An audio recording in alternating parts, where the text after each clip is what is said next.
A warm welcome to everyone. So wonderful to practice together. And Amparo, creo que sí vendrá porque ella confirmó, así que... ahí está. Ya llegó. Así que... Hola Claudia, buen día. Ahora hay interpretación simultánea en español para los que desean eso, para la comunidad hispanohablante. Muy bienvenidos a todos. All right.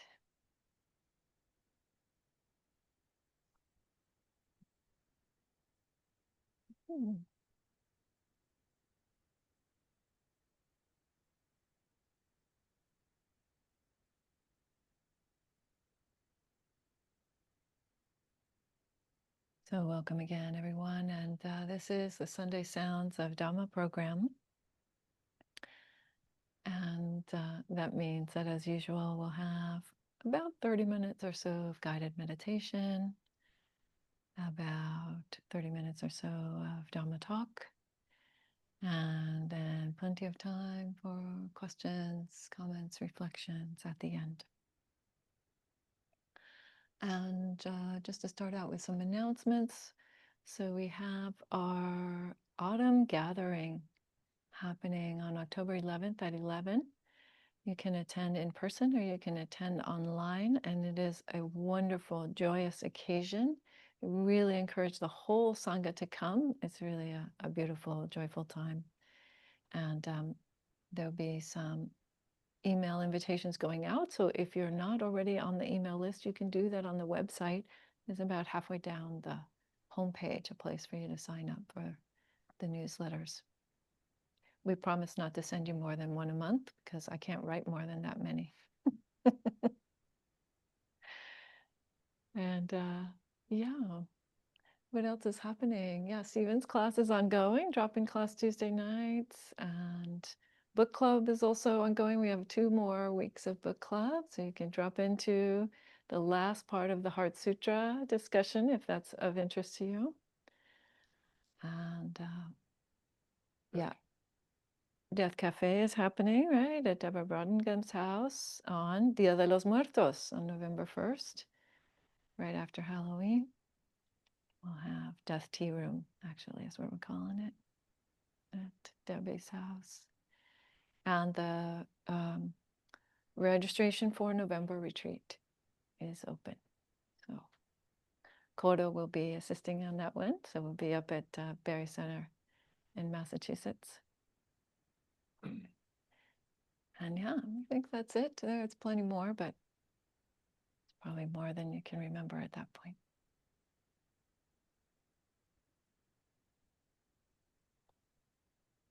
So I had a request for the, I do take requests like a DJ kind of. You don't always get them at the time you want them, just like the jukebox, you know, you put in your quarter and then you kind of have to wait to see when it comes up. No quarter required, actually, just the request. But in any event, yes, loving kindness, receiving loving kindness, receiving metta. So that's a practice we're going to try this morning. And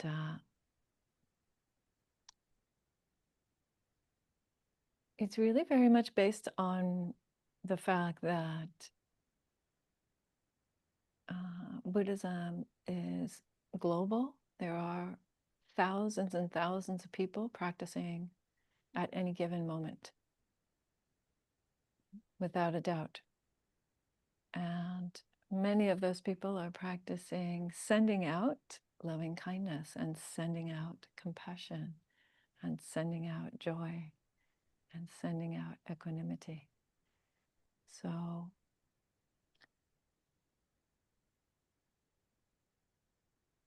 it's nice to know that you can decide to tune into that channel, right? Tune into that stream and nourish your heart. So we'll go ahead and and do it as a meditation this morning. So you can go ahead and settle into your relaxed and upright meditation posture.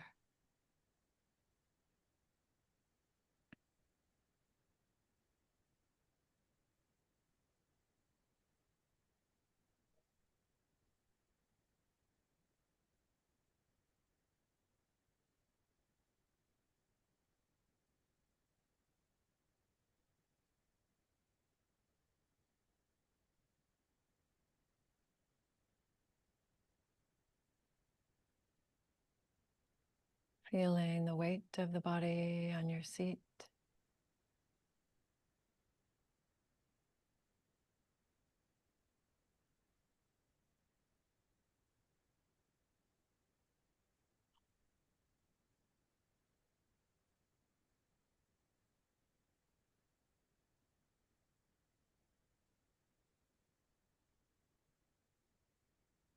Aware of your legs and your feet, and allowing them to relax and be supported.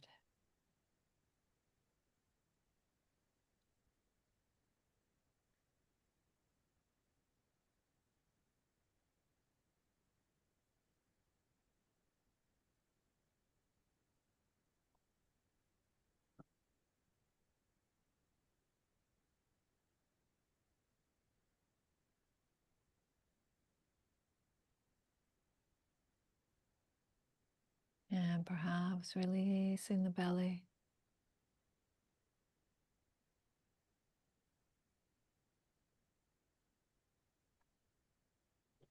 So the body can continue to settle right here in this place, in this time.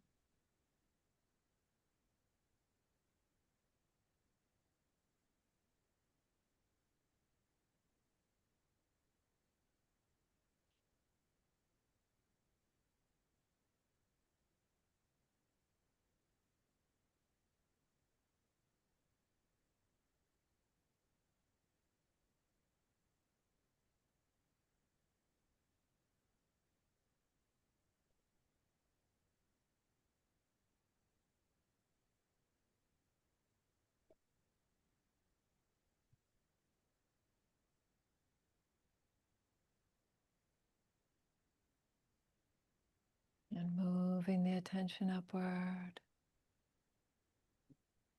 And perhaps the muscles around the ribs and the chest can also soften and become wide and relaxed.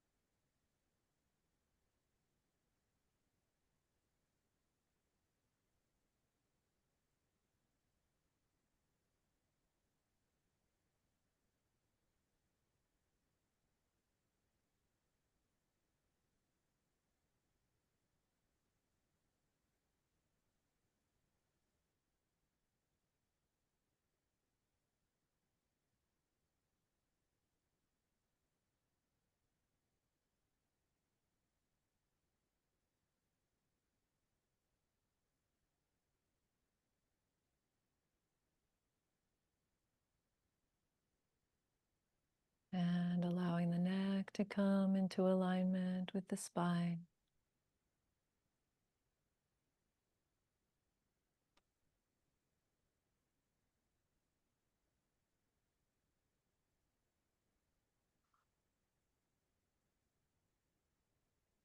And softening the eyes.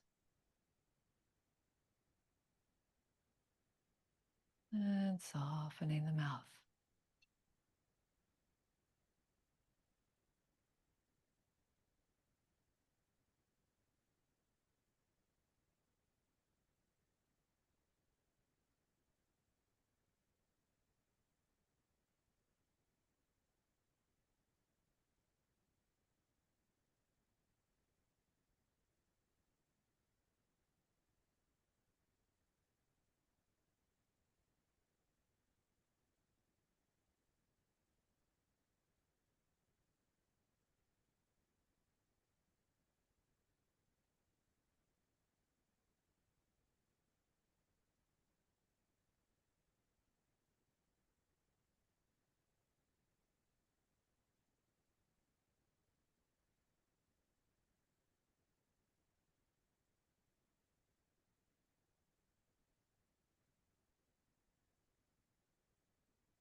And now aware that there are many, many people around the world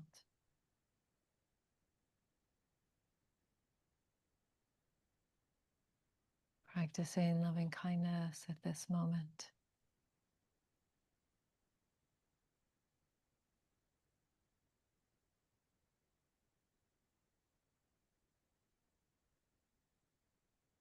Can you open your heart, mind, and receive?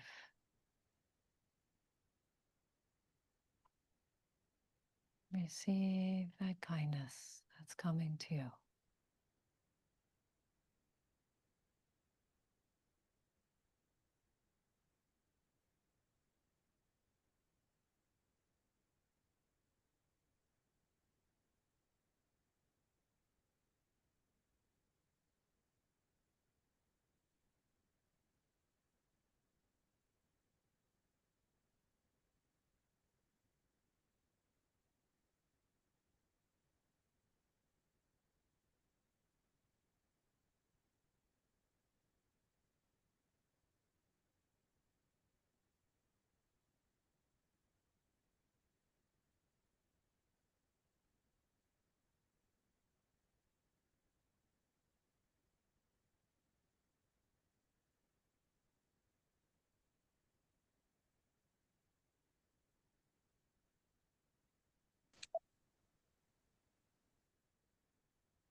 So many people around the world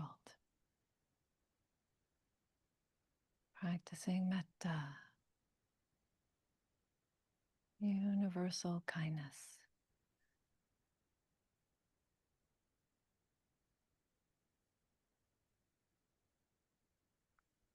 And you could just breathe it in with each breath.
If it's helpful, you might imagine a person,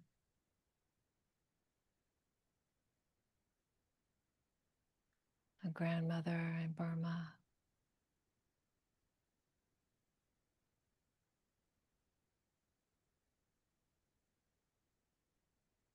monks in Sri Lanka,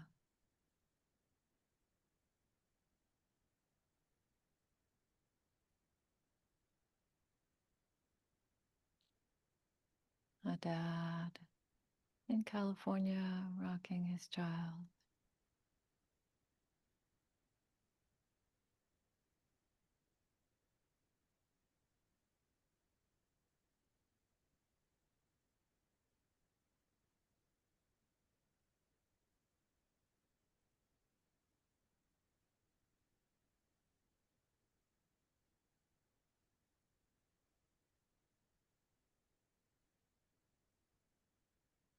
a Zen friend in Berlin.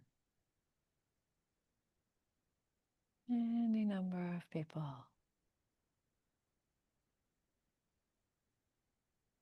sending you kindness.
And it doesn't matter whether they know you or whether you've earned it. It's their practice to send you and everyone loving kindness.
And having received loving kindness,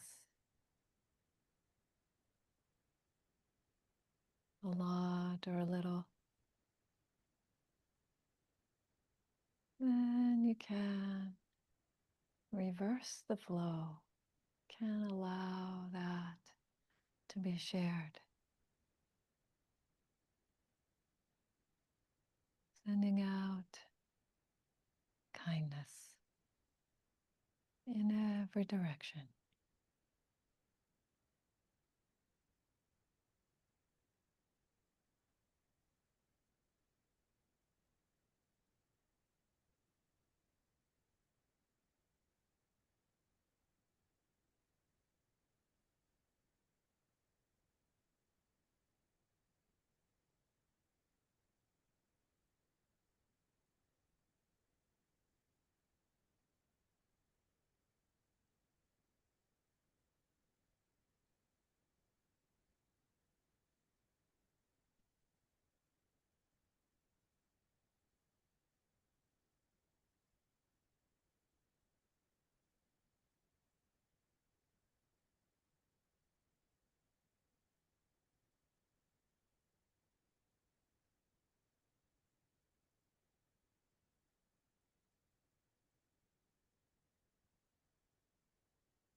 With each out breath,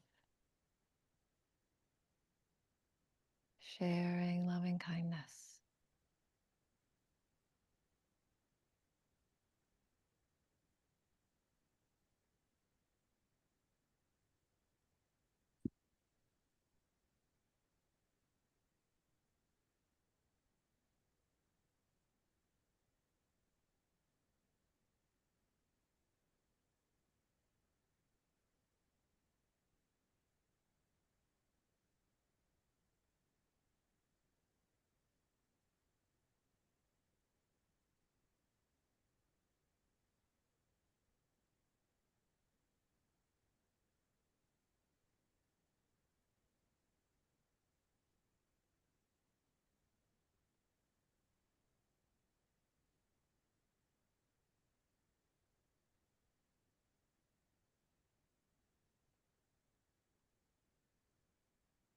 Oh, good.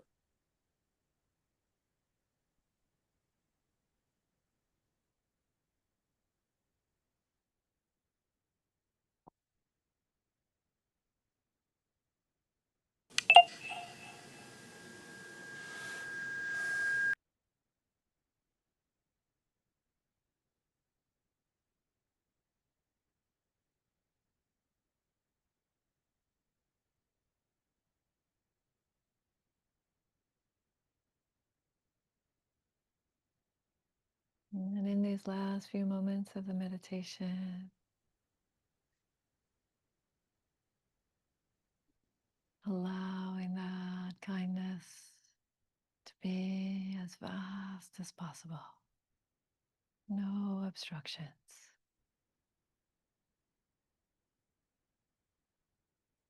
Vast metta.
All right, friends. So that brings us to the end of the meditation. I'm going to go ahead and transition directly into the Dhamma talk. So if you have questions or reflections about the meditation, we'll take them at the end.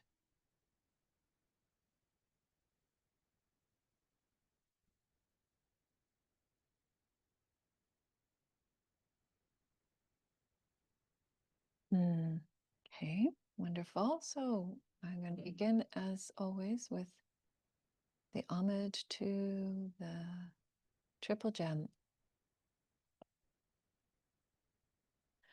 And this is just saying honor to the Buddha, the historical person, and also that quality of awakening that he represents, and to the Dhamma, the teachings, and the truths that they are revealing, and the Sangha, the great, vast, wide community of folks who are practicing in all the myriad forms. So we can chant it together, and please keep your mics muted, folks online. Or if you prefer not to chant, you can also just let it wash over you. Namo tassa bhagavato arahato samma sambuddhassa. Namo tassa bhagavato arahato samma sambuddhassa. Namo tassa bhagavato arahato samma sambuddhassa. Buddhang dhammang sanghang namasami.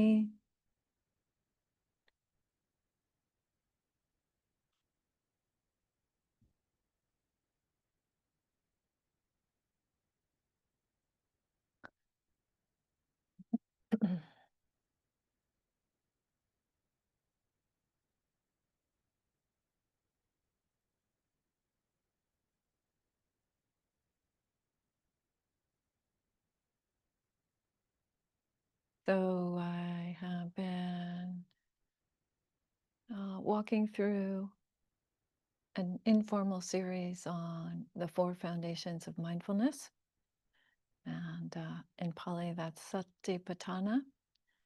And if you haven't been here for all of them, that's really okay. Hopefully each talk will stand alone. And we're going to be looking again at Middle Length Discourse number 10, the Great Establishment of Mindfulness Sutta, or Discourse. And this is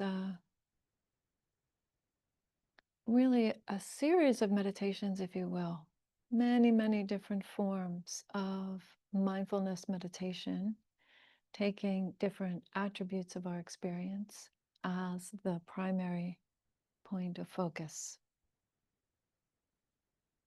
And some folks like to try to practice all of the meditations that are listed there, kind of stringing them together in one long meditation. But I believe that one skillful way to practice with it is one meditation for each of the 4 foundations. So the 4 foundations are body, feeling tones, and that's our topic for today. So I'll say more about what that is in a moment. Body, feeling tones, mind, and mental qualities. So one meditation in each of those 4 gives you the opportunity to, you could say, train the mind to be able to perceive the various aspects of experience. Because most of us have a tendency to fall on the same thing over and over again. We feel very comfortable with our bodies, perhaps, and so we spend a lot of time meditating on the body. Or we don't feel very comfortable in our bodies, and so we spend a lot of time meditating on mental activity that's happening, and so on. We often have a tendency to kind of get into one groove. And this particular sutta is helping us to understand the benefit of having a little bit broader application of the mind. So we're on the second of the four. We're on this again, this quality called feeling tones. And the Pali word for this is Vedana. And feeling tones are really crucial. It's interesting to me that, there are, I think it's 14 different meditations that are described in the mindfulness of body, but then feeling tone gets a whole foundation by itself.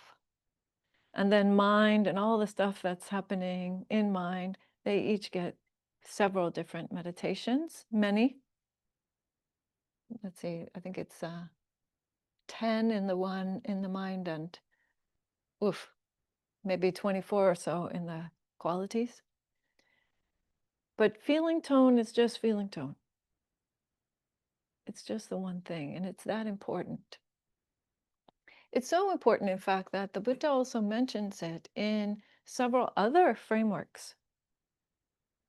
So one example is when he speaks about conditionality of things. There's something called the chain of origination, chain of dependent origination, that things depend on each other for coming into our lives, into awareness, into momentary existence.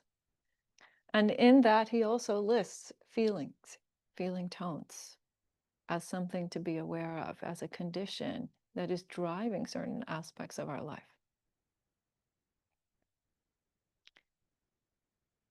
And interestingly, it also is related to the Four Noble Truths. So the Four Noble Truths are said to be one of the most basic, one of the most foundational teachings of Buddhism. There is dukkha. This word dukkha means something like the unresolvedness or the unsatisfactoriness or the suffering nature of things, difficult nature of things. There is difficulty. And then he says there is a cause for that. And the cause that he gives is tanghas, this word craving, often translated as craving. But interestingly, we know from this other formula that I was saying a moment ago about conditionality, that the step before craving, the thing that causes craving to come into being, are the feeling tones. So in a way, it's also implied, even in the Four Noble Truths, that we should be aware of feeling tones.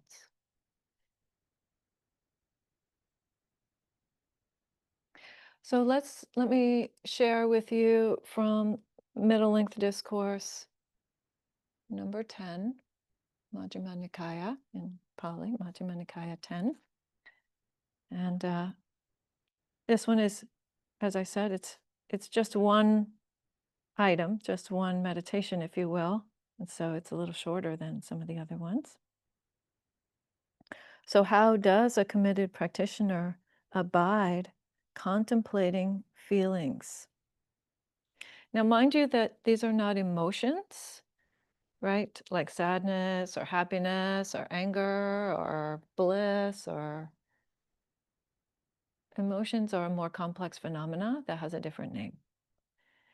This is, feeling tone is a very, very primitive gut feeling about whether a thing is pleasant or unpleasant or neutral, about whether a thing is, you could say, kind of okay or not okay, or I can't tell. This very, very, it's a pre-verbal gut feeling. So he says, how does one abide? When feeling a pleasant feeling, one understands, I feel a pleasant feeling. And when feeling a painful feeling, one understands, I feel a painful feeling. And when feeling a neither painful nor pleasant feeling, one understands, I feel neither painful nor pleasant feeling, which I usually refer to as neutral.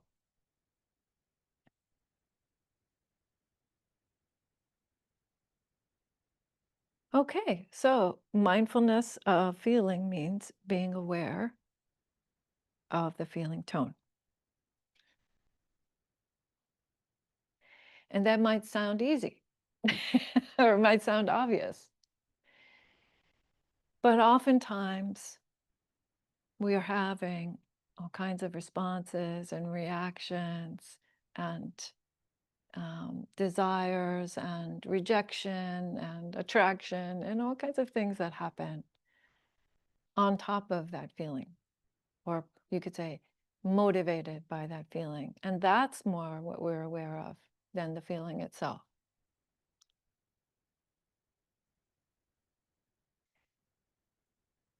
And so we get swept away. We just get completely swept away into the reaction, and then there oftentimes the reaction to the reaction, and then sometimes you get good practitioner syndrome where you're like, oh, I shouldn't be swept away, and then you have another reaction to your reaction. Right? I see people laughing, nodding their heads. Yeah, you know what I'm talking about, right? Yes, yes. But this is just a phenomena. It's a process that we are invited to investigate, that we're invited to understand a little bit better. So I'm going to tell you a story, and some of you have heard this story several times, so bear with me. As my good friend Elizabeth Corral likes to say, es bueno repetir. It's good to repeat things so that we learn them or we kind of start to embody them, inhabit them. So years ago, when I was a young mom, my daughter's now in her 30s, mid 30s, but years ago, she was having her third birthday. I think it was the third. And I thought, oh, it'd be great to have the party at her daycare because all of her little friends will already be there and somebody else is going to do the cleanup. And it'll be fun. We'll have a little party there at the daycare. So being the working mom that I was, I left work at lunch and I went over to the ice cream store and picked up some little cups of ice cream for each kid. I had already told the preschool teacher, okay, I'm coming. I'd like to do a little birthday party for Kayla, is my daughter's name. So she said, great, I'll have the kids all ready for that. So I arrive with my little cups of ice cream and a little bag of sprinkles in hand, all happy, ready to go, birthday party time. And the kids are already seated there at these two longish tables. Kayla at one end, then all the other kids in her class, and then this little boy who I referred to as Hugging Buddy. They were close friends and they loved to hug each other. So he was her Hugging Buddy. So Hugging Buddy was seated at the other end of the table from Kayla. And I started setting down ice creams in front of each kid because it's Florida. It's summertime, August in Florida, okay? It's melting. It's already probably half melted by the time I got there. And I start setting down these cups of ice cream. And I put one in front of Hugging Buddy. And then the preschool teacher comes over and snatches it away. No, no, no, no. He can't have that because he's lactose intolerant. He can't have the ice cream. Well, little Hugging Buddy, he was upset. He was really upset. He started crying hard, started crying very loudly. Because it makes sense, right? One moment he has an ice cream, the next moment he doesn't have an ice cream, and he doesn't understand that it's harmful to him, so he's bummed out, right? So I look at the preschool teacher and she says to me, well, you know, we have these cookies that we give these kids and they're giant. We usually don't even give the kid a whole cookie, but maybe because he's so upset and it's a party, we'll give him a whole cookie. So I said, great. So she runs and gets a cookie. She puts it down in front of Hugging Buddy. Hugging Buddy takes one look at it, not having any of it. No, he's still crying. He's still upset. He's not even touching that cookie. No. So by this time, the kids have started eating their ice cream. And that's making him cry even harder, right? He's like, they're eating ice cream and I'm not eating ice cream. So the preschool teacher and I look at each other and she says, another cookie? And I just shrug my shoulders because I'm just like, I don't know what else to do if you think that will help. So she goes, runs, fetches another cookie. And she puts the cookie down in front of Hugging Buddy. And he's still crying, but there's a moment where you can see him decide, am I going to cling to my suffering or am I going to let go and receive the pleasantness that's in front of me?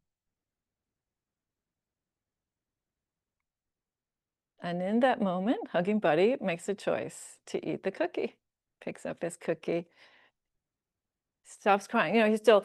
He's still kind of sniffly, but he stops crying and he starts eating his cookie.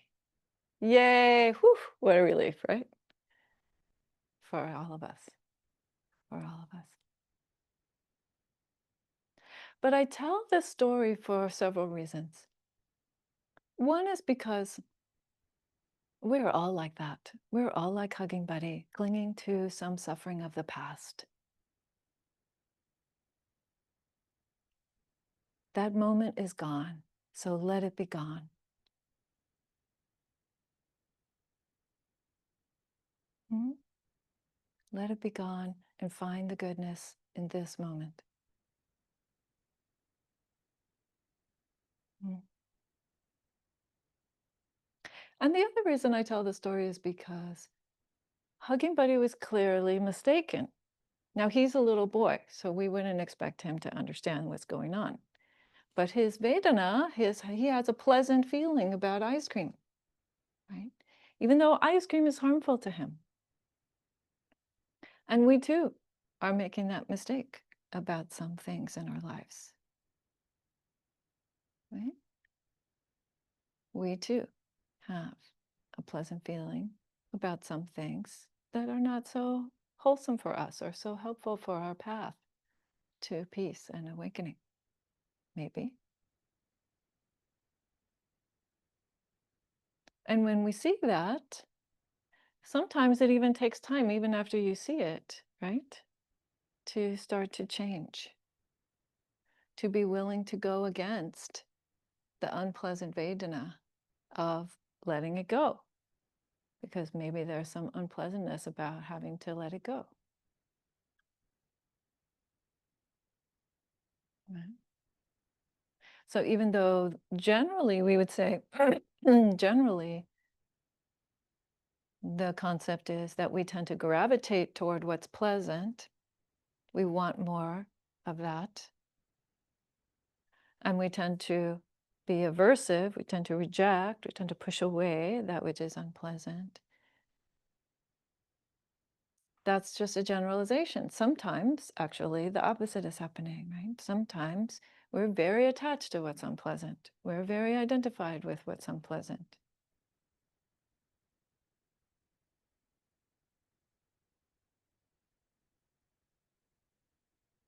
Or we're pushing away something pleasant. We feel like we don't deserve it, or like that thing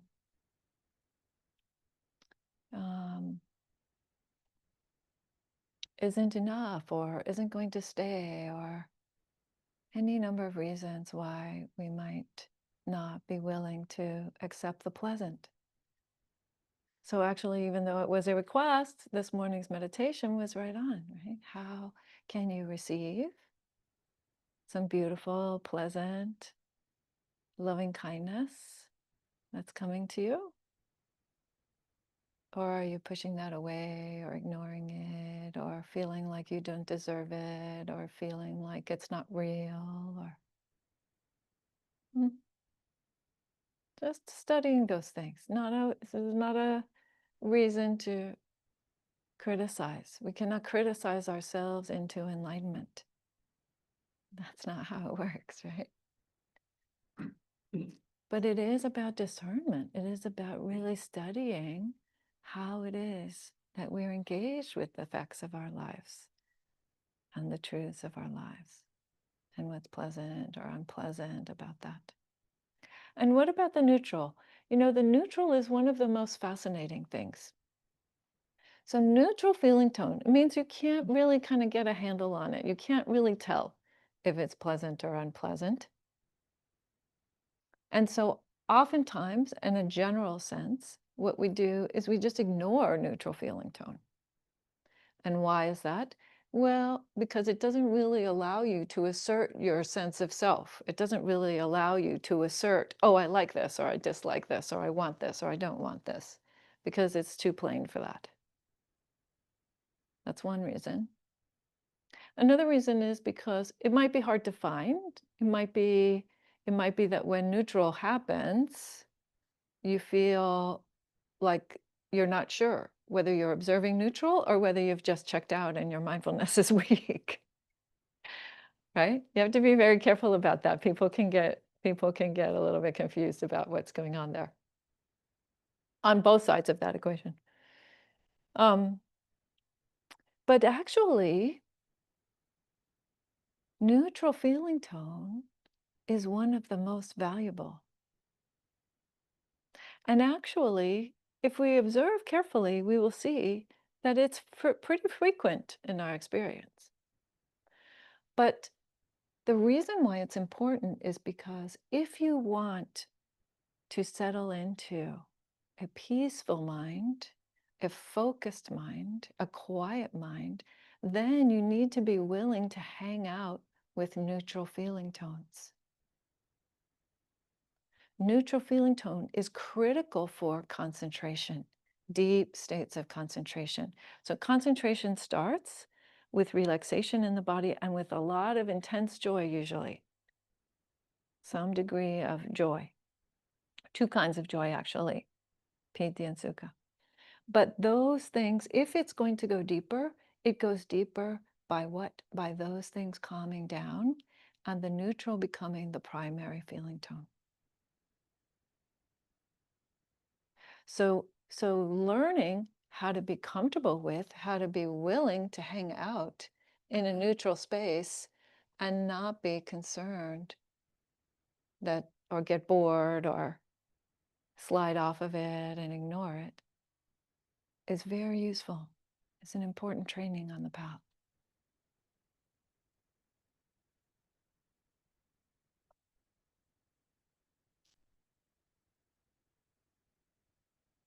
And that brings us to the last piece of the sutta in which the Buddha speaks about feeling tones that are sort of worldly and feeling tones that are, we could say, maybe more spiritual. And he makes this distinction there. And what's I would say the most interesting aspect of that is to say, in terms of what's spiritual, if you want to discern whether something is a feeling tone, an experience that is going to be beneficial for your practice, beneficial for the path, then you would use the kind of very general marker of, is it something that leads away from greed, hatred, and delusion? Is it something that leads away from more confusion, more suffering? Now, I say that because sometimes we do need to tolerate an unpleasant feeling in our practice, right? Maybe the sitting meditation gets a little bit uncomfortable, or maybe you have some story, some thought running through your mind that is very painful or very exciting, and it's hard to stay put. So sometimes it's beneficial to allow an unpleasant feeling tone if it is something that is helping us find clarity about the path, if it is something that is helping us to generate ultimately more wholesome, more skillful mind.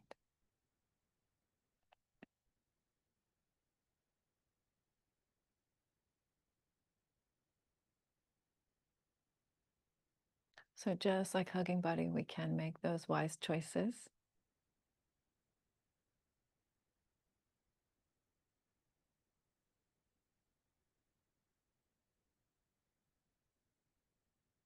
We can attend to what's in front of us.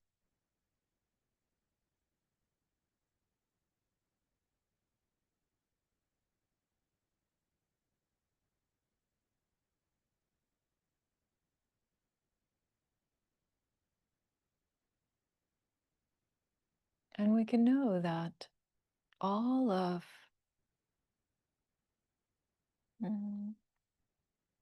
it can be brought onto the path. All of it is useful.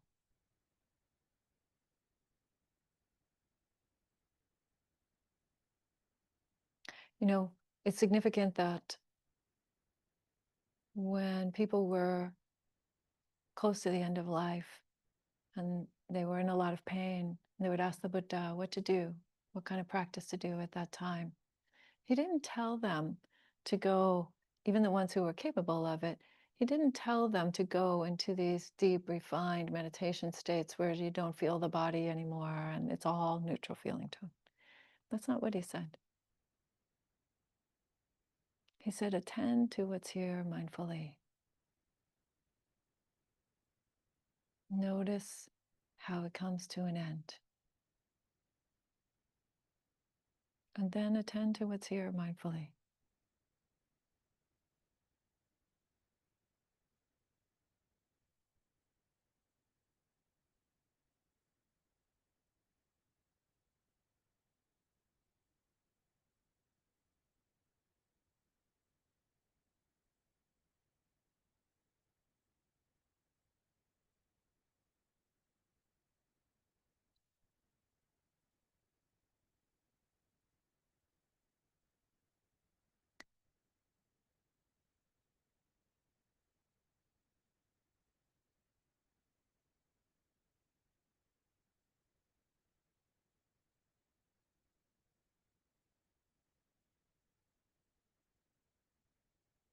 So finding those feelings, getting close to those moments of contact, getting close to the point where experience arises.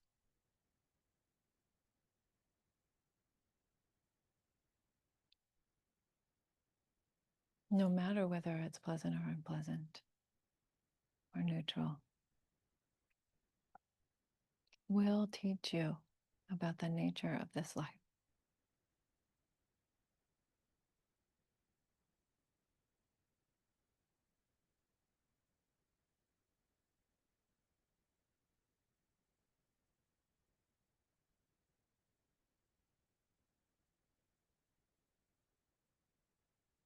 And will open the door for you to choose to find your peace with it, find your equanimity with it.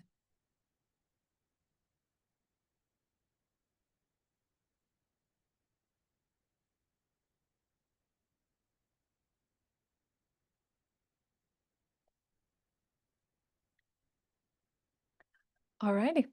So I don't have any ice creams to hand out, thankfully. But it is time for Q&A or reflections or comments, anything you would like to share.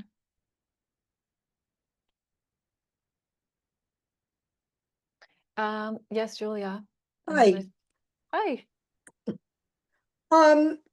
Excuse me. I hope I can make this clear. The first metta I learned was it had the may would be free of suffering, but it also added and the causes of suffering. And without sounding callous, I always had trouble with the causes of suffering part. I guess because that's where we learn whatever. Until recently, it dawned on me the causes of suffering are not the headache or the illness. The causes of suffering are greed, hatred, and delusion. Mm. So, what it means, yes, okay.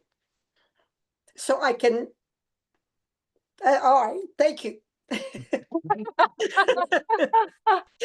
Yes, yes. No, that's a very important point that you're making right there, Julia, right? That to be free of the causes of suffering is something that's possible for us, even in the middle of a world that will continue suffering, or even in the middle of this state of having a body that's going to be falling apart. You know, the Buddha, toward the end of his life, he would ask Venerable Ananda to give the talk because he said his back hurt so much. So things like that, you know, but he's not suffering because of it, right? He's able to be with that in a different way. So that's a beautiful reflection. And I want to say to be to so that also sounds to me more like compassion, though, because the metta is, and they're very, very related, of course, but the metta is wishing people the wellness, well-being, wellness, joy, right? And then, or not joy, because joy comes later at mudita, but well-being, and sometimes people include happiness in there. And then compassion is the freedom from suffering. Compassion is wishing that people have less suffering in their lives. Right? So, but they do tend to get all connected together, particularly when we're using the phrases. So like when I'm using phrases for metta, I will often say both. May beings be well, may they be free from suffering, may they be at ease, may they have joy and happiness, or something like that. And so that's all the four Brahma Viharas actually together. Oh, okay. That makes perfect sense. Thank you. Mm-hmm. Got it. Yep. And there was another hand. I'm not sure where. No. Okay, there's a hand here. So, so my question is, as I'm thinking about it kind of relates off the just the just given comment. As I'm thinking about suffering, right? And I'd historically thought like, well, the roots of all suffering are like the second arrow, right? It's the reaction to the thing. Mm. But then I'm also going, well, yeah, but the first arrow actually hurts, Yes. right? Right, it's pain. This isn't a question here. You're like, yeah, you're right.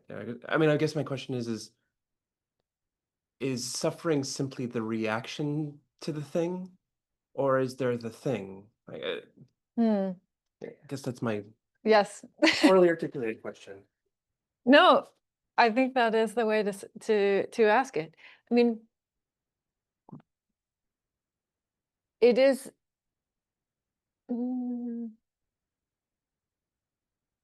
I hesitate to say reaction, and I'll say why, because I think that is just part of it, actually. That suffering can come from identification, and suffering can come from clinging, and suffering can come from aversion, and suffering can come, and maybe we would group all that in together into reaction.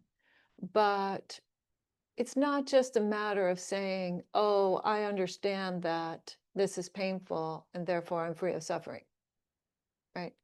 That would be just a change in perspective. And we can have kind of a mundane change in perspective, and that's not ultimate freedom. Ultimate freedom is that the pain itself doesn't engender anything more.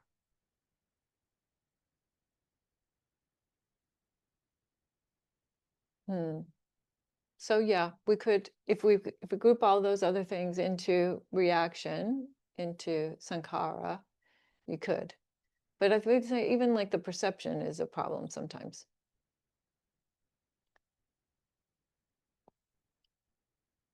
Yeah. So you know, sometimes I've talked about the awakened mind is doing this, right? A pain comes, and there's just it has its beginning, it has its moment of, this is its moment of contact, and that's it. And then it's gone, and it's gone, and it's gone, and it's gone, and it's gone. And that's true equanimity. True equanimity is we didn't even try to make it into something, into a something.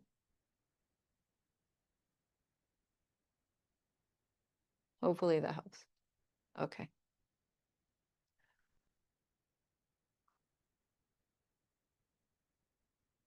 Yes. Yes, thank you, thank you. This is interesting because I've thought about this before. Because, like, say a CIA operative, a Navy SEAL, I think they're taught to like withstand pain Mhm, or not be with pain in the same way, mhm. I believe. So I'm always a little,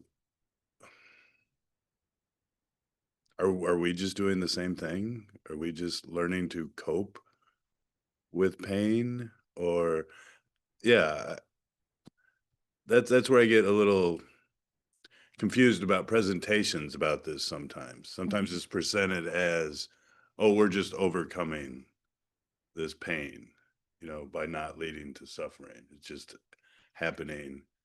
Do But you see, understand this what I'm is, trying to get at I here? think I do. Okay. I think I do. But so I'm going to leave the mic here in case you have a follow. But this is the distinction I was trying to make. So Yeah. there's one thing which is like, oh, it's just about how we relate to it. And that's not it. That's not freedom or awakening. That's kind of mundane. You could say that's mundane right view, right? You just relate to the thing differently. And that has a degree of ease with it. And that is right view. So it's helpful on the path. Right. But there's another, like again, this what I was saying to Morgan, I was like, you didn't make a thing out of it. It's like the instructions to Bahia. When the herd is just the herd, or the pain is just the pain, and it's not my pain or a pain in my leg or anything, right? There's no anything around it other than it's just like a flash of lightning or like a spark of flint. Like it's just a phenomena. And if it's just a phenomena, then there's no possibility of it being, like perceived as harmful to me, because do you see what I'm saying? There's no like construct that it could be harming.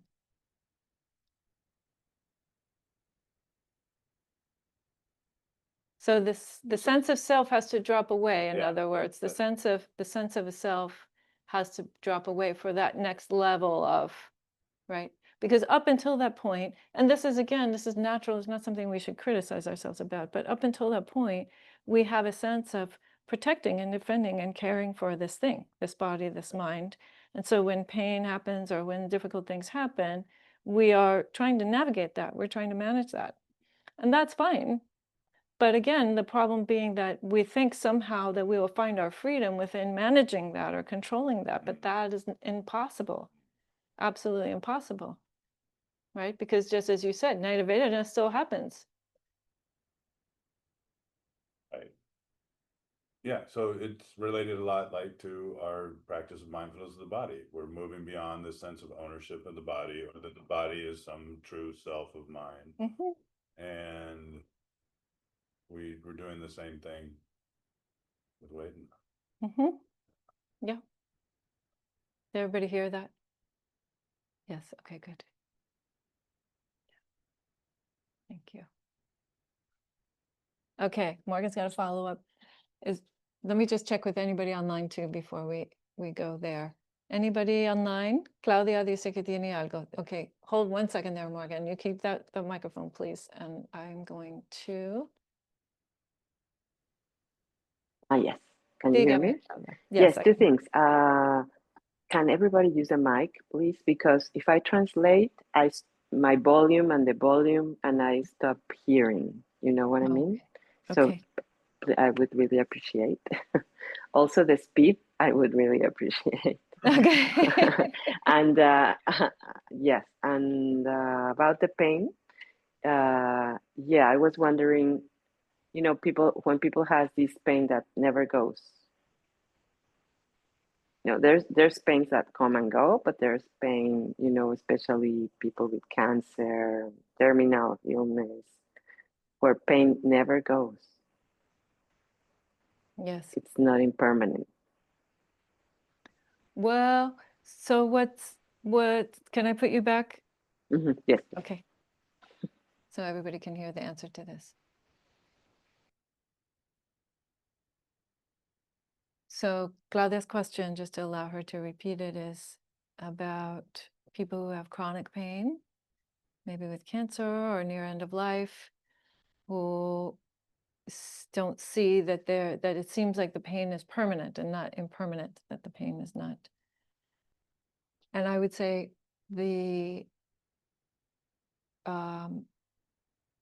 like any phenomena, we normally experience it as a continuous flow, unless we slow down, unless we are in deeper states of slower states of mind, more focused states of mind, like concentration, where you can start to see that that flow is individual moments, right? So the example would be like the old film, actual movie film, right? Like if you show it fast, it looks like a film. It looks like a movie that's a continuous thing. But if you slow it down, you can see that there are individual images. So the same thing is happening with chronic pain. There are individual moments of pain. They're very, very close together so that it feels continuous.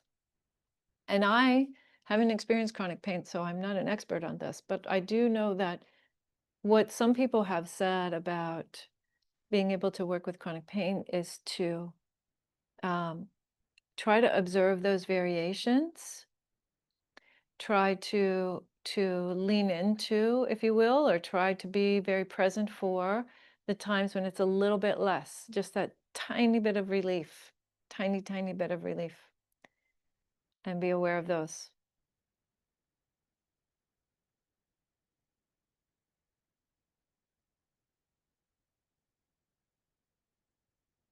Yes, Jet. Oh, wait, Morgan had a question, then we'll go to Jet. Okay. All right. As I reflect on my thought, I'm not sure that it's a question, but I'll state it anyway.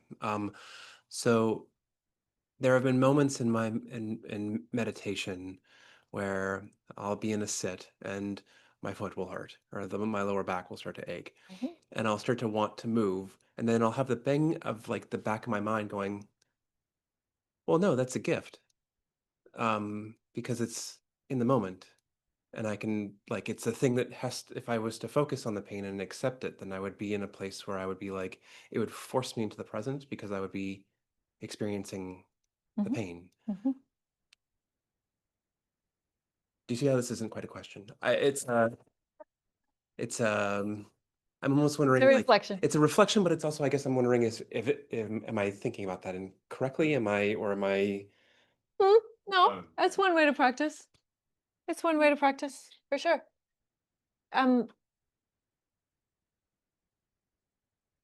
So the one caveat about that, I would say, is something like it can lead to a bit of a stilling of the mind or a little bit of the calming of the mind because it's a present moment activity.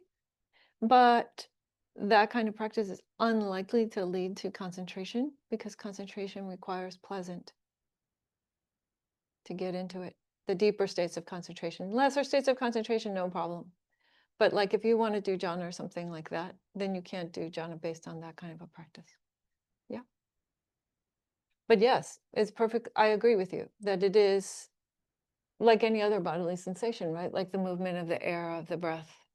It's bringing you into the present moment because the body lives in the present moment, even if it's sometimes carrying different energies that are the results of the past, like from trauma and things like that. It's still happening in the present moment. The body is always here. Yeah. Okay, Jet, who has a lot to say about the body, no doubt. All right. I guess talking more about, I guess, like mental and emotional pain. And like, I know you said like experiencing like unpleasant tones for more clarity. So my question is with regards to telling between like healthy reflection and rumination. I've had a lot more free time lately to kind of think about things that have happened throughout my training. And sometimes I have a lot more like insight and clarity as to maybe where I'm feeling anxious or just like origin of suffering, maybe like second noble truth. But sometimes I find myself spending too much time reflecting and then entering maybe what's more of like a ruminating, anxious or looping space. So my question is, I guess, like, how can you tell between whether or not some unpleasant tone is something that's helpful for a clarity versus when it's just rumination? I've considered whether or not there's a general feeling of lightness when you're reflecting, and then maybe it starts to tighten over time. But sometimes I have difficulty like telling when it's time to just take a break and attend to the next thing and just stop reflecting and do something else, I guess is the Mm, question. yes, yes. Now I appreciate the observation, right? Because that's what you're talking about. And what I hear is refining your ability to observe different kinds of phenomena and to reflect on what are the surrounding conditions, if you will, of different kinds of phenomena, all of which is great. And I think you sort of gave the answer there, or you gave a reflection that seemed like a skillful reflection, which is if it leads to a sense of lightness or it leads to a sense of letting go or ease with even the unpleasant thought, then that's a good thing. Then I would say you could stay with that, or you could, um, continue to attend to that.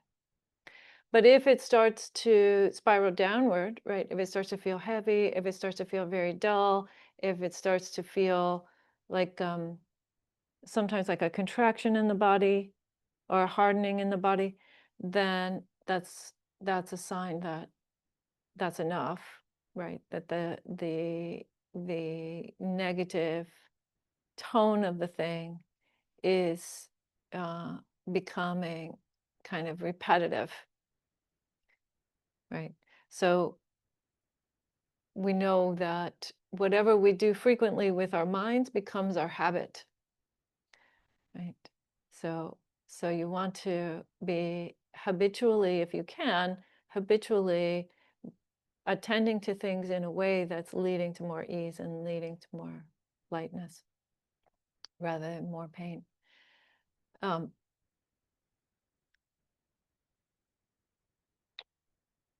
The other thing I want to say is something like a degree of unraveling is helpful, or sometimes a degree of kind of like following the breadcrumbs back, but I wouldn't recommend a lot of that. I did a lot of that in my practice for a while, and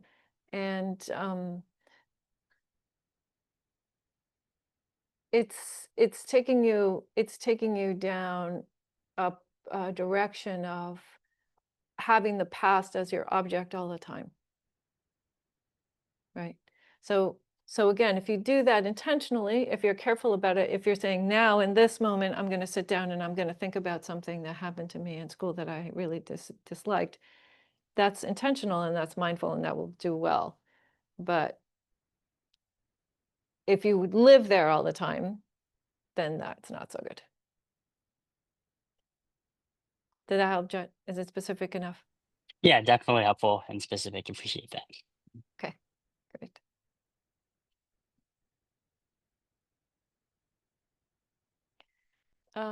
Yeah, we still have a little bit more time for comments or questions or reflections. Yes, Olivia, Choso. I have a question about the meditation. This meditation was new to me, so I didn't know what to expect.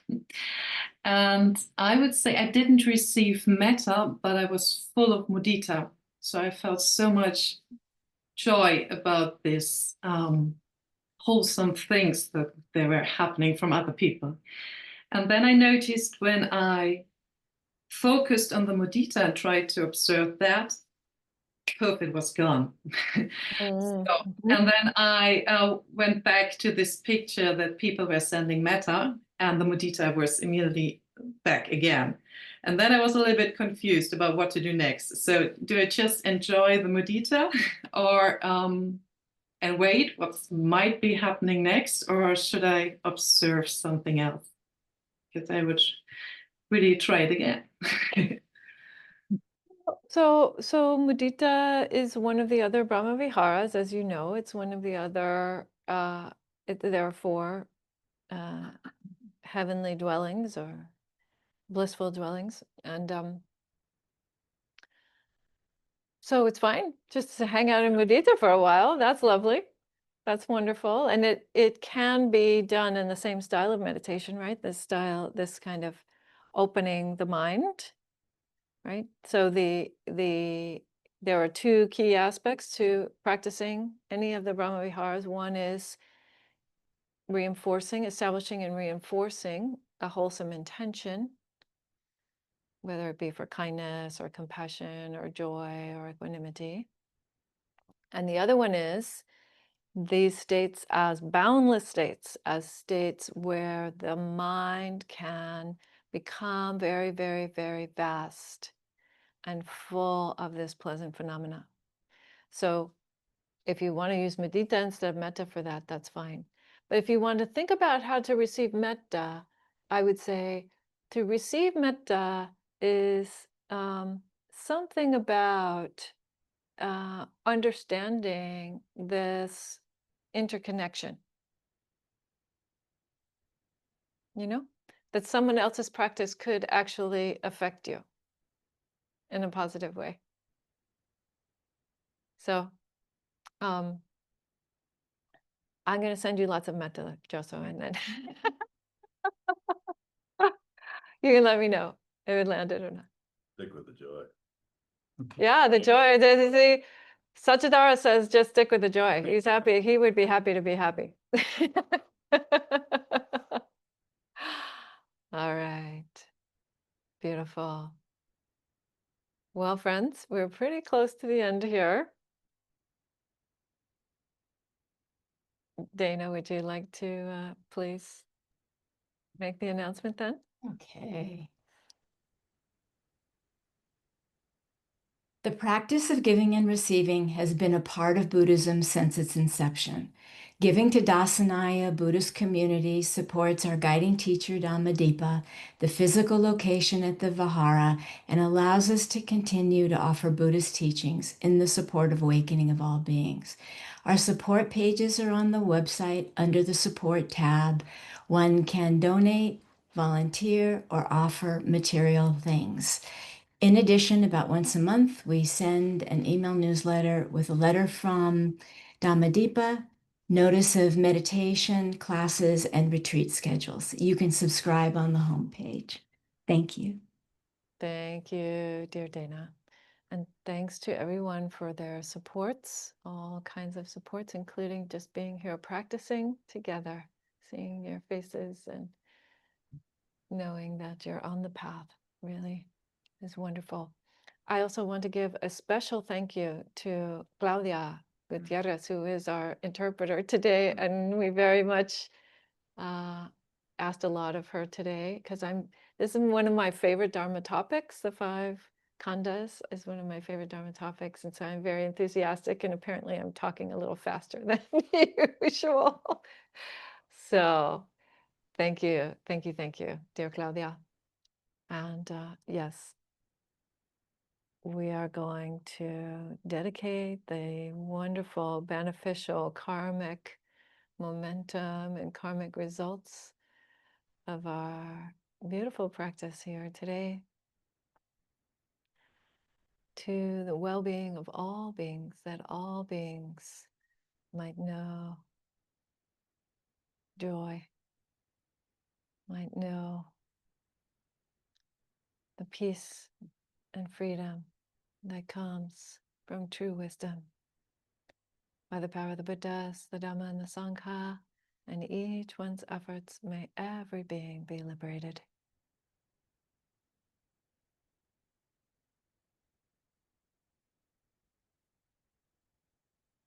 Okay, dear friends, we'll have tea and cookies here for folks. Gracias, Clau. Gracias. No, todo súper, gracias.